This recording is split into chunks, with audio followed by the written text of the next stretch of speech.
These are 5 shots I film at every wedding with no exceptions. They're the skeleton of every film that I deliver, and number 3 is the one that makes couples cry when they watch their film. So here's the full list. If we haven't met yet, my name is Pete Magazoo. I'm a wedding videographer and I make videos to help you film better weddings. So let's get right into this video. The first shot that I get at every single wedding is more of a concept that I'm thinking about throughout the day, and that is the establishing shot. An establishing shot is just that. It helps viewers understand and establish the location that you're at. So if you're filming a wedding on something like a mountaintop, maybe I would show images of that mountaintop, of the pine trees, of the hillside, or maybe looking down from the mountain to help viewers understand where we're at. If you're filming a video inside a hotel, maybe I'd film things like the lobby or the art on the wall or the hotel sign or something like that, again, to help viewers understand where you're at. Anytime I change locations or we go somewhere new, I always think, do I have shots to help viewers understand this place, or do I need to go get them? It can be jarring to viewers to cut from an outdoor ceremony to an indoor reception without transitioning visually with different establishing shots. So maybe you close the ceremony with an outro shot and then you begin the reception portion with some establishing shots of, say, the exterior of the building, and then the wedding sign out front of the ballroom, and then we're in the ballroom looking at the bride and groom's table. Those 3 establishing shots are kind of walking the viewer from outside, inside even more, and it's bringing them right into the story so you can jump right into what you actually want to show them, your best footage. But like I said, the mistake here is failing to establish your settings. If you don't establish your setting with establishing shots, viewers are going to be confused, it's going to feel jarring, and your video is just not going to flow well. Establishing shots are how you show viewers where it's happening, and the next shot is how we're going to show viewers who it's happening to. Now, the second shot, I've talked about this in other videos. It's one of my favorite shots to do. I do it at every single wedding no matter what, and I found it's really enhanced the quality of my wedding films. I call it the hello shot. There's probably a better name for it out there, but essentially when I get my bride and my groom alone, I have them look right into my lens and I tell them to put on a neutral face. Make sure they're not frowning or anything like that, but neutral face, not smiling, and I say, I'm going to count you in. I'm going to go 1, 2, 3, and then I want you to give me a smile. I'm looking to capture the transition from neutral to smiling. So I do that for my bride and groom, and then in the edit, I can overlay those usually towards the beginning around my establishing shots to help viewers understand, hey, here's the bride, here's the groom, here's who I can expect to see a lot of over the next 5 to 10 minutes. I have a whole prompt breakdown for this with how I do it and additional footage in the card on this video, so you can go watch that when you're done here. And there are a ton of different variations you can do with the hello shot as well. It could be just standing looking right into the camera, maybe they're walking. I've done ones where the bride starts looking out the window and then turns and smiles. Also very inviting, I like that one a lot. So get creative with the hello shot, find beautiful frames to set it up with, make sure you nail your exposure as well. And you can use the hello shot to introduce your bride and groom in an emotional way, but it's not as emotional as the next shot that we're going to talk about. And the next one is one that many videographers have admitted they've never even filmed. A nice big smile. Okay, ready? Here we go. 3, 2, 1, smile. 3, 2, 1, smile. Okay, so a wedding day can be very busy. You're trying to build rapport with the bride and groom. You're trying to work with vendors that you've never met before. You're making sure you film enough for the highlight, enough for their formality videos, filming your BTS, and you're doing all these things. And sometimes things can slip your mind or not even enter your mind that you should be filming. This is the shot I told you about in the beginning of this video. I always get it during the ceremony, and you need to get 2 of them. I always film the bride and groom's parents during the ceremony. These shots are so full of emotion, and they include a perspective that the bride and groom often don't have. Most of the time, the brides and grooms are looking right into each other's eyes. Sometimes they're facing forward and their parents are actually behind them, and they don't get to see their parents experiencing their wedding ceremony. This is such a heartfelt moment. I always smile when I see these shots because, you know, mothers of the groom and fathers of the bride typically are very, very emotional during the ceremony. It's a very special time for a father to give away his daughter or a mother to give away her son. So I want to capture those emotions. I'm looking for those moments.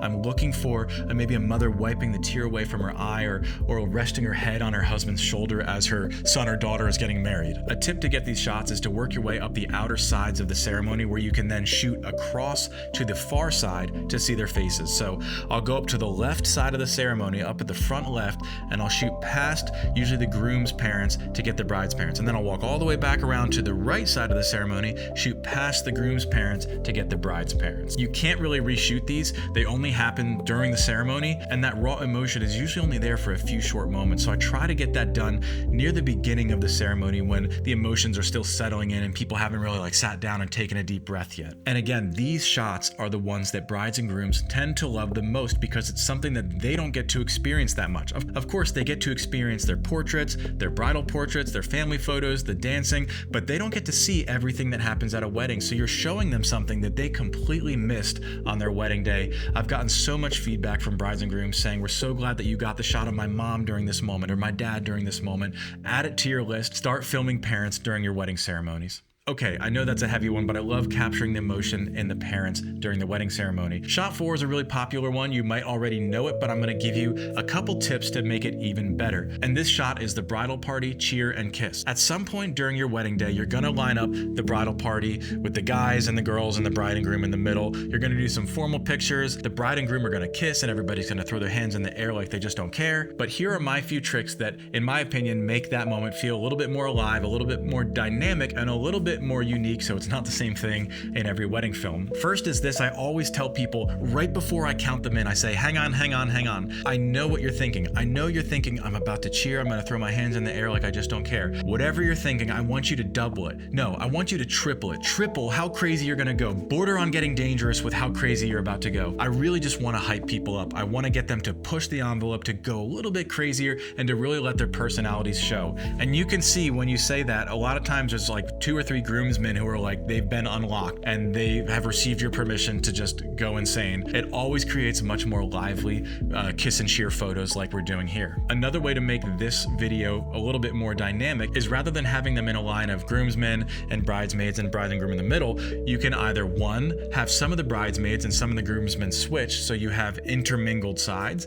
I do that sometimes. Or 2, what I've been doing more lately is having them all bunch up together like we're trying to take a big group photo. A lot of times I'll even say as the prompt, imagine I'm trying to take a group photo and you want to be in it right now, fill in behind me. And that people naturally know how to do that. They all gather around the bride and groom. Some people will come up front and squat in the front, the tall people go in the back. It always works out pretty well, but it creates this fun, tight group of people that are all cheering and going crazy while the bride and groom are kissing, as opposed to everybody really spread out and distant from each other, physically distant from each other, but also creates emotional distance as well. Everybody pretend I'm taking a selfie and you want to be in it.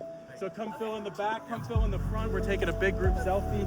Yep, perfect. Just like that. Who are the tall people? Somebody can, let's get some sorority squatters up front, guys, especially. Yeah, intermingle a little bit.